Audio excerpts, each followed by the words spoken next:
Assalamualaikum warahmatullahi wabarakatuh. Halo anak soleh dan solehah di rumah, bagaimana kabarnya?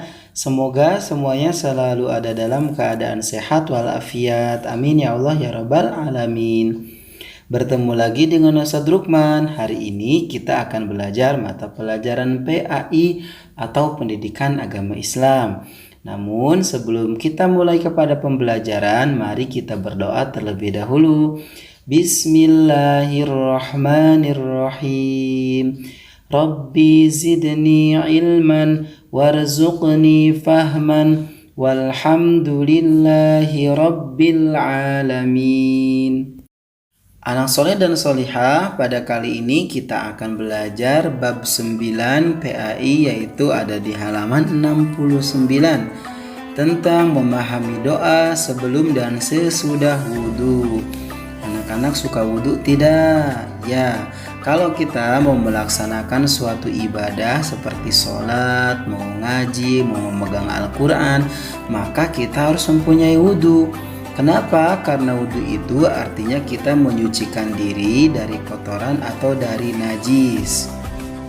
Kemudian sebelum kita berwudhu, jangan lupa kita membaca doa. Doa sebelum wudhu membaca Bismillahirrahmanirrahim. Alhamdulillahilladzi ja'alal ma'a tahuran.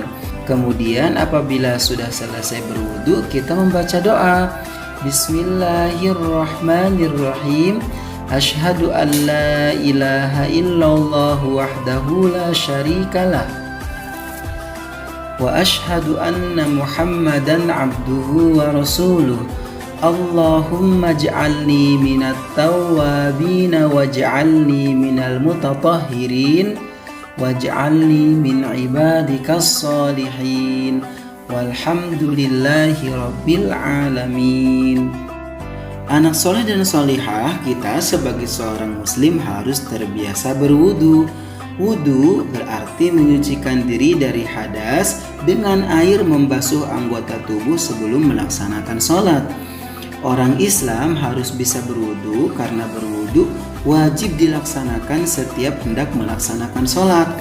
Apabila kita tidak berwudu, mau sholat, mau ngaji, maka kita akan mendapat dosa. Kenapa? Karena dengan berwudu kita akan menjadi suci, tetapi apabila tidak berwudu kita dalam keadaan kotor. Kemudian apa yang dimaksud dengan hadas kecil? Hadas kecil yaitu misalnya seperti membuang air kecil atau buang air besar. Cara membersihkannya cukup dibasuh dengan air bersih. Nah, setelah dicuci dengan air bersih maka kita boleh berwudu. Anak soleh dan solihah, wudu tidak sembarang wudu. Wudu ada tata cara dan praktiknya yang harus kita perhatikan. Yang pertama tentang rukun wudu. Rukun wudu ini berarti sesuatu yang harus kita bawa ketika kita melaksanakan wudu. Yang pertama niat berwudu. Nah, sebelum kita wudu kita harus hafal niat wudu. Niat wudu seperti ini. Bismillahirrahmanirrahim. Nawaitul wudu'a liraf'il hadatsil asghari fardhan lillahi ta'ala. Yang kedua, rukun wudu yaitu membasuh muka. Membasuh muka sambil membaca niat wudu di dalam hati. Jadi, niat berwudu itu dibaca ketika berbarengan dengan membasuh atau mencuci muka. Rukun wudu yang ketiga yaitu membasuh tangan sampai siku. Nah, apabila kita berwudu, perhatikan bagian depan dan bagian belakang tangan. Jangan sampai pergelangan tangan kita sampai siku tidak terkena air atau airnya tidak rata. Rukun wudu yang keempat yaitu mengusap sebagian rambut atau kepala. Jadi walaupun tidak ada rambutnya, misalnya botak, berarti kita mengusap kepala.